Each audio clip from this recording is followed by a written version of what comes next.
Today's video is all about Shuriken. Let's get started.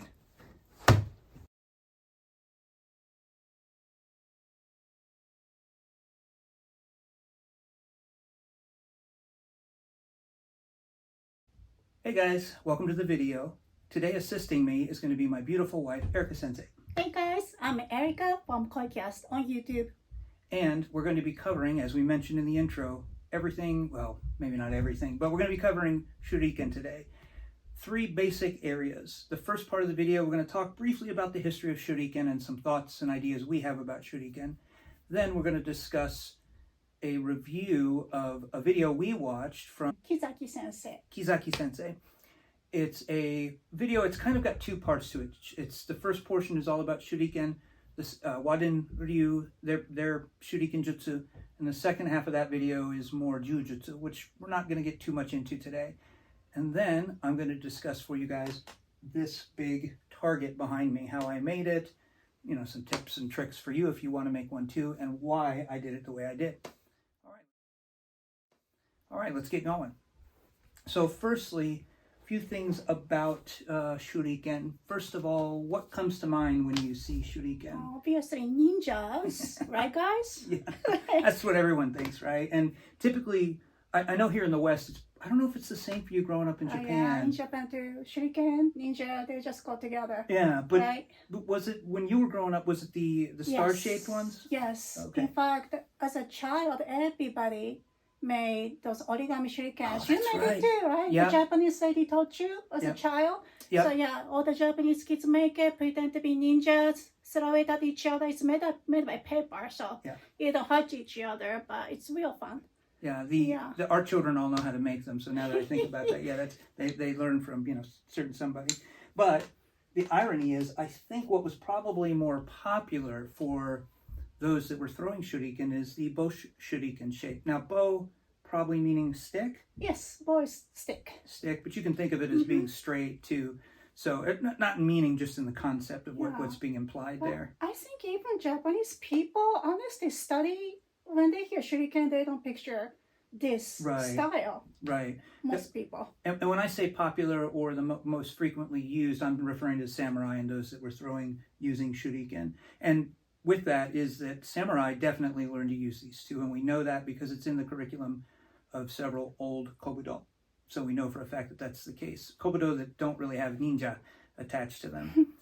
There's some speculation about, it's funny, I read online about people thinking that Katori Shinto-ryu is like a ninja school because of the mention of ninjutsu in the curriculum. But I can't talk about why, but you can read books on it and you can figure it out.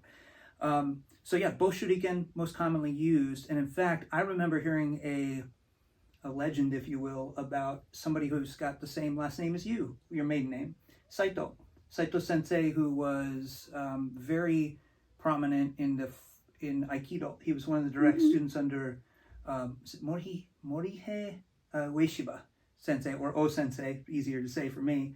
And O Sensei's pupil, I think Saito Sensei was actually lived with the family there. Uchideshi? Ushideshi is one. Ushideshi is one, but I think there's another word when they become an instructor. It doesn't matter. You guys let us know if you know down in the comments. But the story goes, some guys showed up at Hambu Dojo going to start some trouble kind of, situation. And apparently Saito Sensei just had some shuriken in his hand and just kind of flashed one of them. I don't know if it was like, what's up, like this, or if he was flashing it like that. Or he was just kind of like, itching his head. But whatever it was, they saw it and took off, apparently. What? Yeah, just carrying one with him? It might have had it, I wonder if he had it all the time. Yeah, I don't know, right? Yeah, probably. That's interesting. Yeah, I think the story's kind of cool, even if there's, little truth to it. Those of you that may know the story better than I, let us know down in the comments. I don't want to say where I heard it from because I probably messed it up too. But I know it involves Saito Sensei, troublemakers showing up at Hambu Dojo, and him whipping out some shuriken. I might even have the location wrong. It's cool that he got to stop that incident. Yeah. Without anybody getting hurt or anything like that. Which goes to the second sort of, I don't want to say myth, but a second kind of idea about shuriken, which is that what they're used for. I think oftentimes we see, or I did growing up in media, where ninja would whip one out, throw it at a guy, and it hit him like in the Oh, neck. Yeah. Sometimes you see that in jidaigeki, right? Samurai movie. Yeah. So they carry like 50 of. yeah. So first of all, they got like never-ending shuriken, right? And the second thing is that they're hitting somebody with one shuriken or two of them, and it kills them, takes them out of the fight. And historically, in the way you and I have learned them to use them, that's not what their intention is. They're meant to be a sort of almost distraction device, meaning, you're whipping it at somebody, hit them or not. The idea is to get them to flinch at this, so you can either get close in the distance to get close enough to disarm them or whatever, or finish the fight, or run away. In other words, they're not really meant to cause life-threatening injury, if that makes sense. Yes. When it comes to ninja carrying them, the method they use for escaping art is called tonjutsu. That means escaping jutsu. And that's what they studied. They just find many different creative ways to escape the scene. And I'm sure shuriken was used sometimes. Yep. Throw it, run away. So in addition to the shuriken, were makibishi, or what we call caltrops or caltrops in English. Now, they didn't, I doubt they looked exactly like this back during the time period when ninja were using them. This is a modern... This one looks pretty sturdy and big, no? Yeah, these are welded. This is metal, steel, and it's been two parts. They're welded together. I got these on Amazon. I'll provide a link. I got like 80 of them for 20 bucks. It's like, yeah. And we'll talk about why I have them in a minute. But just to kind of give you an idea, when we say caltrops, the ninja may have used natural items. They're sometimes called bat seed pods or devil's something seed pods. I forget what they are. Which would hurt if you were barefoot, but I don't think would do much if somebody was, unless they were wearing the straw sandals. I don't think it would slow you down. If it's natural, perhaps not, like natural plant. But the idea behind these, going to what Erika was talking about, is that the ninja, when escaping, might have a handful of some sort of makibishi, and they would throw it. And as they were running off in the night, and if you're crazy enough to go chasing after them, especially, imagine they're in your home, right? They take a swipe at you, or they're spying on you, and you catch them. And so you go chasing after them. And they toss these out in the dark as soon as they hit the ground, get off the property. If you're dumb enough to go chasing after them, going from inside to out, you're probably not wearing shoes. Oh, ouch. And even if you are, these will go through, quite a bit. So, yeah. I mean, Legos are bad enough. And I've tested them. You can throw them, too. They will stick into the target quite well. Did you toss them? Yeah, I've tossed them in there. The only problem is because of their shape, they don't always stick. But again, here's the cool thing about shuriken. If the idea is to make the attacker that you're trying to defend yourself against flinch so you can close the distance or run away, something like that is great. Yes. Because they're going to see something metal flying at them. And if you have a handful of them, rather than needing to be precise and accurate with the shuriken, you can just toss a bunch of those. Exactly. And whatever bounces off them is now between you and them. What were you going to say? So makibishi was actually featured in a last samurai movie I translated.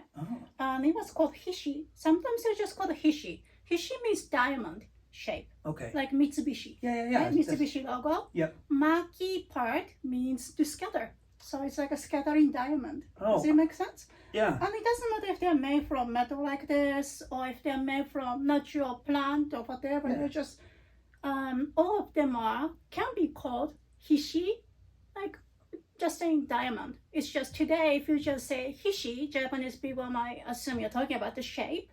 Right. But historically, or in a movie at least I translated, the character was calling it hishi. Yeah. That actually makes sense. And I've seen people try to give different names, like instead of makibishi, I think it was tetsubishi. Tetsubishi. Which metal, and then they had some word for like organic bishi. But I thought, I'm betting Japanese people don't, unless somebody's asking what is this made of, you're probably just makibishi is I think makibishi, especially if you're talking to modern people today, makibishi will be a good word to use. Okay. Yeah.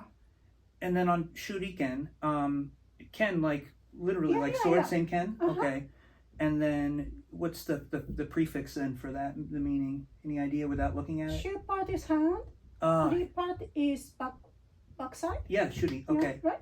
Yeah. Then ken. Okay.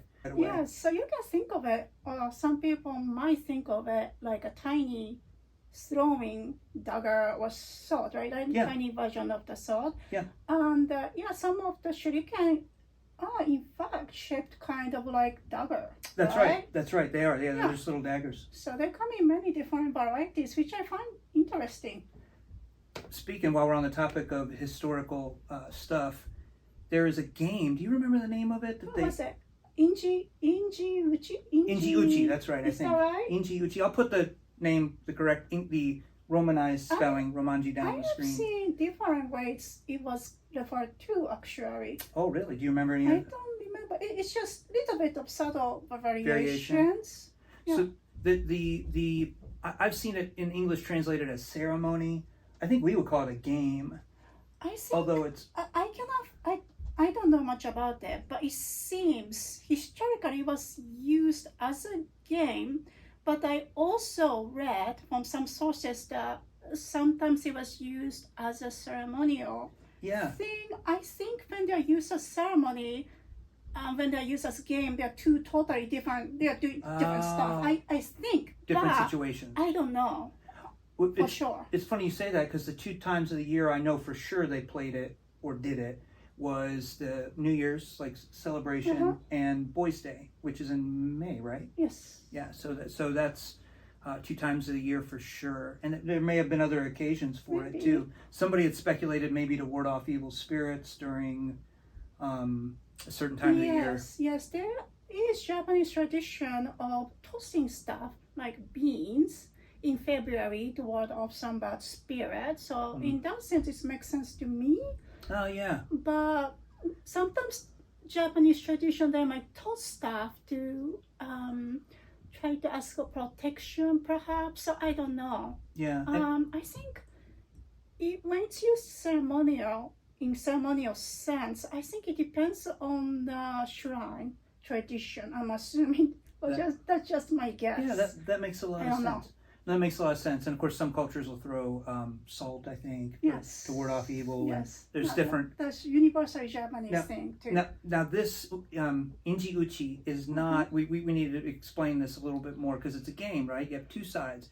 The 2 sides are called East and West, and I'm wondering if that stems from the Sengoku Jidai or what the deal is there. If there's some historical allusions going on there, although not everybody's fighting during that time period can easily be divided east and west. But so that you have 2 teams and you have basically 2 types of players on the teams. Do you remember what they are? People tossing. Yep, the throwers, which you're throwing typically like rocks, small pebbles, not like big large boulders or anything. Oh my goodness, even small ones sound so dangerous to me. Yeah. Can you imagine? And the other members are holding swords. Or sticks. Sticks is really whatever. Probably boken or sticks, and I say that because not just because you're playing a game while you're holding a shuriken, but because of what I think the sword holders are holding it for. They're probably, when it's a game, I think it's skill building, and I can imagine you're trying to knock the rocks that are being thrown at you out with the sword. Not like baseball where you're, but similar in that sense that you're trying to defend yourself with the sword from the rocks. I say that because we know samurai developed the skill of defending against spear thrusts with their sword as well as archery. They were able to cut down arrows that were coming at them with their sword. So to me, that kind of makes sense. And I'll put an image here of some traditional paintings or whatever, drawings of the game being played. Maybe you can play the clip, but the last movie I translated, the main character will deflect the shuriken with his sword. Yeah, right? Yeah. I mean, it's not an unusual concept. That's the idea you're talking about. Yeah. Right? So to me, I think if boys were playing it, and traditionally boys started training as samurai at I think around between 8 and 12. I forget the exact age. Those of you that know, please put it down in the comments. But I can almost picture them at recess playing this game at their samurai school, so to speak. I can picture some of them coming home with bruises. Yeah. Did you play that again? Yep. Yeah, and if we played out like what I'm picturing. Yeah, and apparently adults played it too at times. At certain times of the year when it was done. But one thing I'll mention, just if you guys haven't caught on to the why of the game, is because it was for training of the throwing of the shuriken, supposedly, or at least that's some of the theories behind it. which leads us to the Waden Ryu video. Now, I think Waden Ryu version was more like a ceremonial tradition. Was it? Is that right? That seems to be, and Waden, if I remember, Sensei was saying in the video, this is the video, instructional video on Waden Ryu Shuriken Jutsu that we're talking about. We're going to be reviewing now. And Sensei, what was his name again? I think it's Kizaki Sensei. Kizaki Sensei. Last name Kizaki. Sensei was talking about this in the video. So if you get the video, you'll get all this information. But if I understood correctly, their Waden Ryu Shuriken Jutsu was developed kind of from this ceremony. Is that what you were saying? So. Yeah. I think so. Sorry if I'm wrong, but no. Understanding. I didn't talk about that much. Yeah, it's a brief blurt, but that makes sense to me, and that it kind of came out of the game. It's really unique in the sense that it doesn't, it's not attached to a sword style, if that makes sense. Like the other ways we've learned it is from Kenjutsu or Sogo Bujutsu, more complete systems. Yeah. But theirs it's Shuriken, and then pretty much empty hand Jujutsu, Yawara. There are a few other weapons, but they're all small. Yeah, which makes it quite unique, doesn't it? Yeah. If they're saying this Injinage tradition is what started or what inspired their style, it makes sense to me. Yeah, and with that, they have, because it's connected to the Yawara or Jujutsu, what you're learning in the video is two things: the throwing art, and then there is the handheld version, meaning that might be a little confusing because when you're throwing, you're still holding it in your hand. But what I mean is they'll use it as a handheld weapon. Keep it in your hand, right? Yeah. Then using it. Yeah, and that's really cool. When I saw that, I just got all these ideas because, of course, our Filipino martial arts background with the knife and palm stick from that, I went, oh yeah. One thing I thought about this art is that they're really creative, and I think Sensei encourages creativity like that. Like, what else can we do with this tool? They also seem to develop over their years new weapons inspired by the old one, and thinking about what else can we make as this shape? Can we make it bigger, smaller, or attach something to it? And I really like the creativity side of this art. Yeah. That's really nice. In the background, in one of the images, they show all the different kinds of shuriken, which of course you'll see the bow shuriken style, the star style. You even see a manji style, which was cool. I thought that was pretty cool. And there was even a crucifix, a Christian cross in the background. And I thought, oh yeah, you could throw that like, it was large too. You could throw that like an axe. So it was just amazing. And which brings me to one point, which is once you learn the Shuriken Jutsu, you can use anything, and Sensei makes that point in the video. It could be a ballpoint pen. Yes. That's the creative side of it. Yeah. And if you happen to be a ninja or somebody in a mission, then you might run out of your weapon if you're throwing stuff, right? If you're throwing stuff, you might run out. Then what else can you use, right? You got to improvise. Yeah. Rock might be one of the things that you might throw. So you got to think quick and make it work for you. Yeah. In modern day scenario, since they talked about pens, right? Yep. Yeah, stuff like that. Yeah, we have a lot of mechanical pencils around. So this boy, those drafting pencils, that'd be a great weapon. Painful. Yeah. So with that, the manji that they had, which if those of you that don't know what the manji is, the unfortunate use of it in World War II by the Yahtzee party, I won't give the actual name, I don't want YouTube to take the video down, but the German naughty guys took the manji and reversed it, and that's the logo, that spiraling thing that you saw, that's the manji, sometimes called a swastika. I don't like when people use the name, although swastika, even though technically that's from Sanskrit, that term is thousands of years old. It's not like that party of the Germans named it that. I just don't like the unfortunate, imagery that's attached to it. Those two are not the same thing, though. Right, they're not. Yeah. That image has been used all throughout human history for the last 15,000 years. It's that old in different cultures, which is very interesting. That exact image, it's either what they call right facing or left facing, just depending on which way the arms are spinning. But with this particular, the Waden Ryu, they use the manji. This is really cool as a way to remember and understand the movements, which we won't give away what that is. You should get the video. It's not that expensive. But I thought that was really cool because one of the tonka or doka that they had in English would be something like, whether held in the hand or thrown, all movements are manji tomoe, or use manji. I mean, it would be this. That's another thing, the universal idea of you learn one thing and then apply to many different areas. Yeah, I love Practical. that. In the Santo La Casa Kali we learned was very much like that. But it goes beyond martial arts in the sense that you learn a lesson and think, what else can I apply this? Yeah. Too, right? You had mentioned when you're throwing the shuriken, there's this sense of, oh, this is like EI or, and I had said, yeah, probably is a lot like Kyudo as well, where certain things you have to do. Does that make sense what I'm talking about? Yes. When you practice shuriken, to me, it's not what I picture other people doing and imagining in my head, like throw, hit, kind of thing. But when you do it, as you do it, you think about what's working and what's not working, but you have to adjust your body movement. You have to be attentive to every part of you, especially your arm, elbow, wrist movement.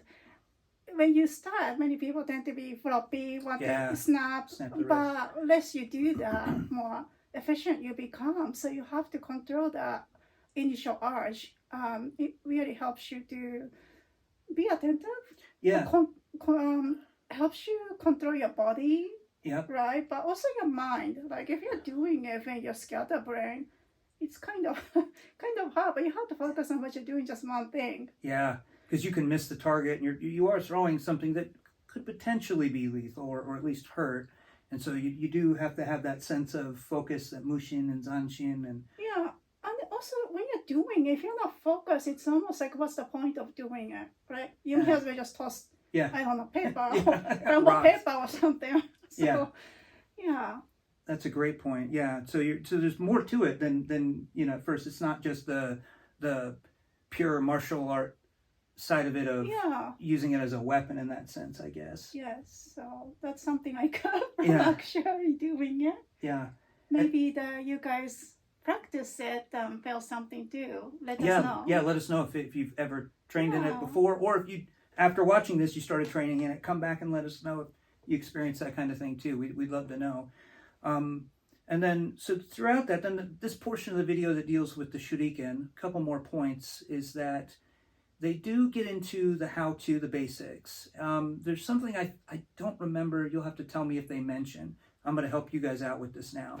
The style, the way you're throwing it, you're going to be placing the shuriken along your pointer finger. Now, I cheat and get my ring finger in there so that if this doesn't come out, I'll add a still photo so that the shuriken can glide sort of on the ring finger and the social finger, the middle finger there. And it's held in place by my thumb, but my thumb's not really doing much there. It's just kind of touching it. So if you have a hammer thumb, shorter thumb here, or like me, you have a thumb injury where I can't extend that thumb over as far, doesn't matter. It's still going to stay in place. When you throw, the basic mechanics is that you let go somewhere around, I usually let go about here, but I'm not letting go like this because of the momentum when I release. It's now sliding along my fingers and then traveling in the direction that my hand is pointing. So whatever you were aiming at with your hand, if you stop, that should be where the shuriken went, assuming you're going straight down like this. Now there are other throws, which they talk about. There's a backhanded throw. There's an upward throw they show how to do. We talked about this. You can throw on the angles of sword cuts. So makokiri, kesa, suihei. Basically, if you think that way, it can really help. And then it becomes, what did you think when I mentioned that to you? Did it feel more natural when you kind of stood in a... More natural than throwing like this kind of mechanic for me, at least. The only downside to throwing on a kesa giri is that if you're throwing the suihei motion, right, straight, we don't cut like this with a sword, but just on that line of attack, if I let go a little early, it's going to hit high, but it's going to hit on the line I'm aiming at, right? It's going to hit in the center. If I let go a little late, it's going to just hit a little low, but it's still going to hit along the center of whatever I'm aiming at. However, if you're going Kaze, now the problem is if instead of hitting, you're now traveling, if you hit early, you're way right of your target, or late, you're way left of it. So that could be a problem with those. So that's something you have to think about. Right, true. But, there's a lot of fun stuff. Like when I started practicing, what I would do is if I get my first throw ends up here, that's where I try to aim all my other shuriken to get as close as I can. And then sometimes I'll throw one up high, then I'll throw one low, and then the next one I try to get in the middle, just for fun, to keep it entertaining. And we've used bullseye and other stuff. Yeah, that's fun too. But also, if you keep aiming same spot, oftentimes it knocks the first one. Yeah, which makes you feel pretty good, but at the same time, then they're not sticking in the target, which it makes me feel pretty bad. And then lastly, I'll give away one technique for you guys that I thought was really cool, which is that with the empty hand portion. Okay, this is in the video. It's featured even in the commercial of it, so to speak. So I'm not giving anything away that they haven't showed in the video. But in the portion where you're just holding, I think they call it shoken. I don't remember how there's doken and shoken, I think, is how the doken is thrown, shoken is held, or maybe I have those reversed. Does that make sense? I don't know.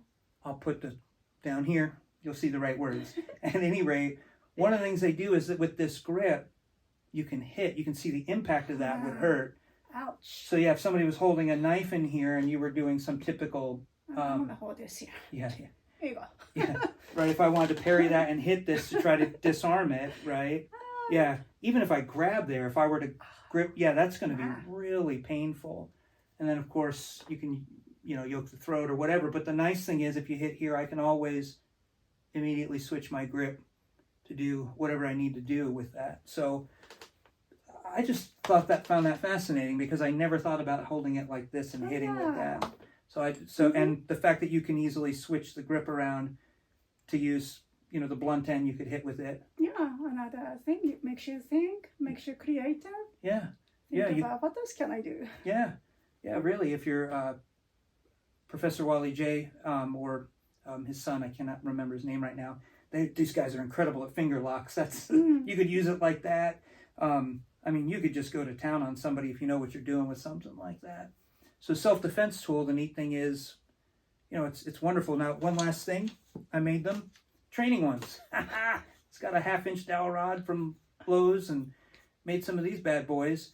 And so it's nice, a little bit safer to use, that kind of thing. It's still hard, but it's not nearly as bad. And I thought maybe we'll practice. I'm a little skittish about it when I say throwing, in the sense that if we were throwing them at one another, I don't mean like the Inji Uchi game where we're just whipping these at one another. What I mean is more like a game where you go, you're going to be on the other side, maybe 5 or 6 feet from me. I'm over here. I have a training sword, not a shinken, and let's see whether you can draw your blade faster if I can throw this and that, that kind of thing.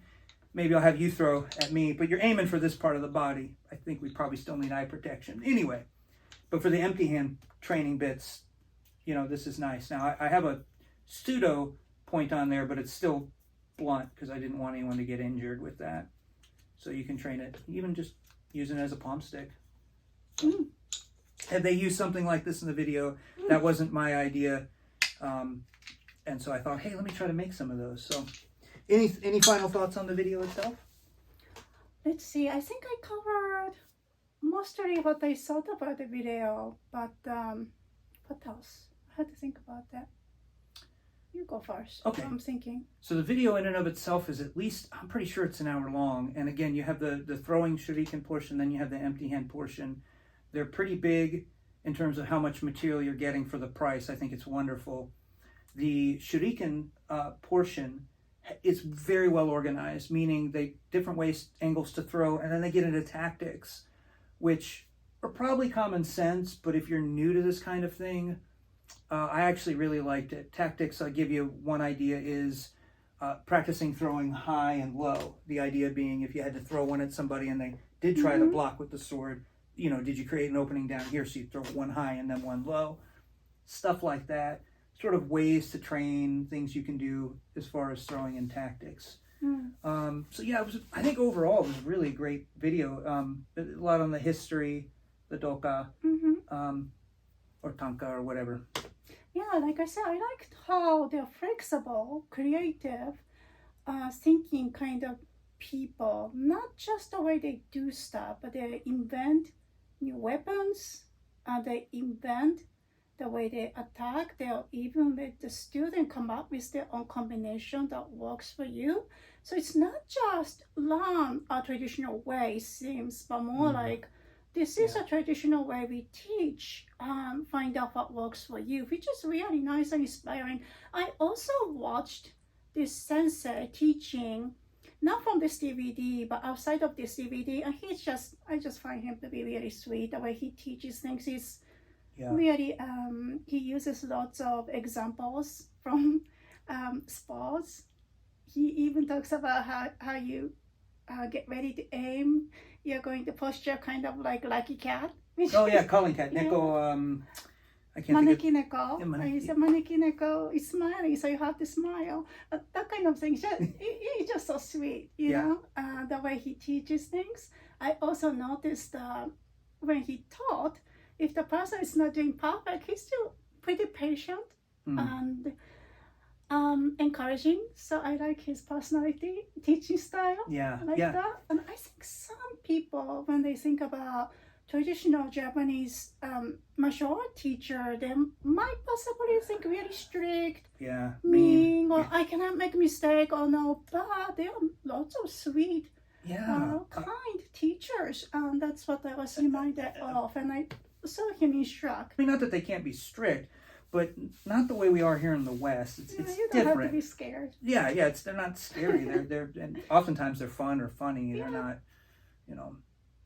So anyway, so that's as far as the DVD goes. One last part of this is the target itself. Now I'll include some photos and other video clips of me making it, but essentially I had some of the wood already. Now I went back and looked on Home Depot to price out all the wood, and I'll tell you how much it would cost you today if you built it, about $80 or $75. It's got 4 2-inch thick by 1 foot wide boards that were 8 feet long. Now each one of those weighs between 35 and 45 pounds. And I didn't want it 8 feet high. It seemed to be too big. And I mean, why would you need that, right? Unless you're brand new and you really didn't want to miss, which I can understand. But I also, for the weight, this thing right now weighs 120 pounds ish. With the extra 2 feet on the ends of those, it would have weighed 160 pounds roughly, and that was just way too heavy. And then I've got lumber on the back. On the back is, I think 1x2s. There's 2 of those going across to hold these together, and then there's 2 larger 4-inch wide, I think, boards by 1 inch thick, something like that. I'll look it up and give you guys all the stuff I used. But it's really simple construction. In other words, there's 4 pieces of lumber going across just to bind all these pieces together. Now the reason I use these super thick 2-inch thick boards is because that way it would withstand the abuse of getting shuriken thrown at them constantly. And then the nice thing about using 4 individual ones is if one gets badly damaged, like Erika decides she's going to throw axes or something and really chews up one of the boards, we can pop it off. We don't have to, if it was a sheet of plywood, you can't do that. Now you got to replace the whole thing. So it's very, very thick. You don't have to worry about anything going through it, but also if one board in particular gets badly damaged, it can be swapped out, or like the middle ones. One last thing, the mats in the center here, in case you're wondering why, what I found when I was throwing the shuriken years ago against just a wood surface is that, this is pressure treated lumber, is that the tips of these would break off occasionally. They got stuck in the wood. I don't know if you remember that. I had one that broke off. I had to actually it might be that one, I can tell because it's got a secondary bevel. I had to re-sharpen it on a grinder to get a new point on it. And so partly I didn't want to damage the shuriken a lot. This was just much more forgiving. And then also they when you're first learning, it does help. They do tend to stick a little better, especially if you have a bad throw and you get what I call the tick, where it's just hanging on like a tick. But the puzzle mats are great. Yeah, the puzzle mats are great. And then something else I inadvertently just discovered is it's much quieter. Because when they're hitting this, it's quieter than when they're hitting the wood. Yes. I hadn't intended that, but I realized that ours is indoors. Normally I wouldn't use something like this indoors, but everyone using it has thrown Shuriken for a while. And so, and again, you move close when none of us had done it in a few years. And so when I built this thing again, I was like, oh, I started 3 or 4 feet away and okay, yeah, I got it. And then back up slowly. And you don't need to throw really hard when you're first starting. You're just trying to get the sense of it. Yeah. So the mats were about, what, $23? Oh, yeah, that sounds about right. Depends on where you're getting it from. Amazon's where we got them from. There's 6 of them. There's 3 thick on both. And that, again, is just because 1 isn't quite enough to really absorb what's going on with the Shuriken. So 3 really helped. I like black, but if you have black weapon to throw, That other color, if you like contrast, then you might like other color. I should have gone with blue. I should have gone with black, blue. But yeah, if you want to see it, well.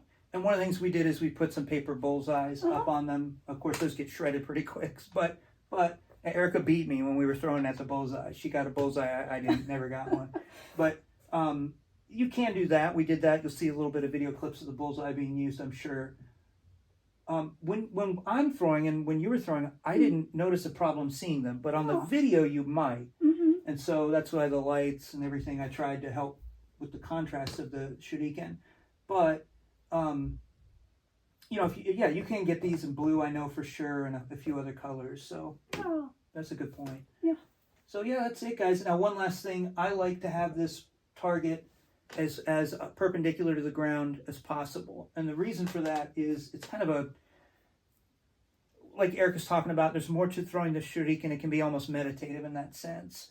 And so what I like to try to do is get the perfect throw every time where the Shuriken is hitting the target at it's perpendicular or perfect 90-degree angle, right?